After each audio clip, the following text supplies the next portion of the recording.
আসসালামু আলাইকুম ওয়া রাহমাতুল্লাহ। 10 মিনিট মাদ্রাসায় আপনাকে স্বাগতম। স্বামীর মনে ভালোবাসার সৃষ্টি করার 6টি বিশেষ কৌশল। স্বামী ও স্ত্রীর মধ্যে ভালোবাসা স্বর্গীয় উপহার। দুজনের মধ্যে ভালোবাসা যত গভীর হবে, সংসার জীবনে তত বেশি সুখ হবে। দুজনের মধ্যে সম্পর্ক খারাপ হলে সুখ শান্তি জানালা দিয়ে পালাবে। তাই একে অপরকে ভালোবাসতে হবে। স্বামীর কর্তব্য হলো স্ত্রীর হক আদায় করে স্ত্রীকে খুশি রাখা, আর স্ত্রীর কর্তব্য হলো স্বামীর হক আদায় করে স্বামীকে খুশি রাখা। তবে বর্তমানে অনেক স্ত্রী সংসার জীবন কষ্টের মধ্য দিয়ে যাপন করছেন, কারণ স্বামী খুব বেশি ভালোবাসে না। বিশেষ করে বাংলাদেশে সমস্যাটা বেশি। বিবাহের পর স্ত্রীকে অবহেলা করা, স্ত্রীকে ঘৃণা করা, স্ত্রীকে সময় না দেওয়া বড় ধরনের অন্যায়। যাই হোক, আজ 6টি কৌশল নিয়ে আলোচনা করব, যার দ্বারা একজন স্ত্রী স্বামীর মন জয় করে ভালোবাসা লাভ করতে পারবে। আর তা হলো নম্বর 1, প্রতিশোধ না নেওয়া। স্বামী ও স্ত্রীর মধ্যে মাঝে মাঝে বিভিন্ন বিষয় নিয়ে বিতর্ক হতে পারে। বিতর্ক চলাকালীন স্বামী যদি স্ত্রীকে কড়া ভাষায় কিছু বলে দেয়, তাহলে স্ত্রী কোনো প্রকার প্রতিশোধমূলক কথা না বলে চুপ করে যাবে। পরে স্বামী নিজের ভুল বুঝতে পেরে লজ্জিত হবে এবং স্ত্রীর প্রতি তার ভালোবাসা জন্মাবে। নম্বর 2, ঘুম থেকে তাড়াতাড়ি ওঠা।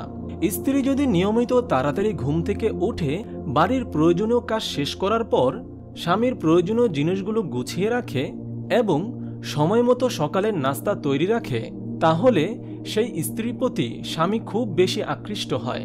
নম্বর 3, সাজগোজ করা।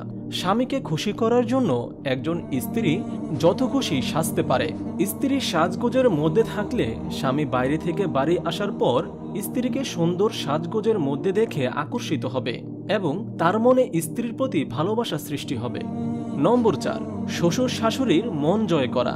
অনেক মেয়ে বিবাহের পর স্বামীকে ভুল বুঝিয়ে বাবা মা থেকে আলাদা করে দেয়। তারা কখনো স্বামীর ভালোবাসা পাবে না। বর্তমানে ভালোবাসা পেলেও পরবর্তীতে ভালোবাসা হারাবে। তাই নিজের শ্বশুর শাশুড়িকে নিজের বাবা মার মতো সম্মান দিন ও ভালোবাসুন। দেখবেন আপনার স্বামী আপনার প্রতি খুশি হবে। নম্বর 5, স্বামীর অনুমতি ছাড়া কোথাও না যাওয়া। অনেক স্ত্রী স্বামীর অনুমতি না নিয়ে যেখানে সেখানে চলে যায়। এটা একজন স্বামী পছন্দ করেন না। স্ত্রী সব ক্ষেত্রে স্বামীর অনুমতি নিয়ে কোথাও গেলে স্বামী খুশি হন এবং স্ত্রীর প্রতি তার মনে মায়া জন্ম নেয়। নম্বর 6, কম কথা বলা। অনেক স্ত্রী স্বামীর সামনে অপ্রয়োজনীয় বেশি কথা বলে থাকে এবং বিভিন্ন অভিযোগ স্বামীকে শোনায়। এতে স্বামী বিরক্ত হন, কারণ সবসময় মানুষের মন ঠিক থাকে না। তাই বেশি কথা না বলে প্রয়োজন মতো কথা বলাই ভালো। মহান আল্লাহ তাআলা সকল মা বোনদেরকে স্বামীর ভালোবাসা অর্জন করার তৌফিক দান করুন, আমিন। আপনি যদি এরকম ভিডিও আরও পেতে চান, তাহলে এই চ্যানেলটি সাবস্ক্রাইব করে পাশে রাখা বেল আইকনটি অন করে দিন।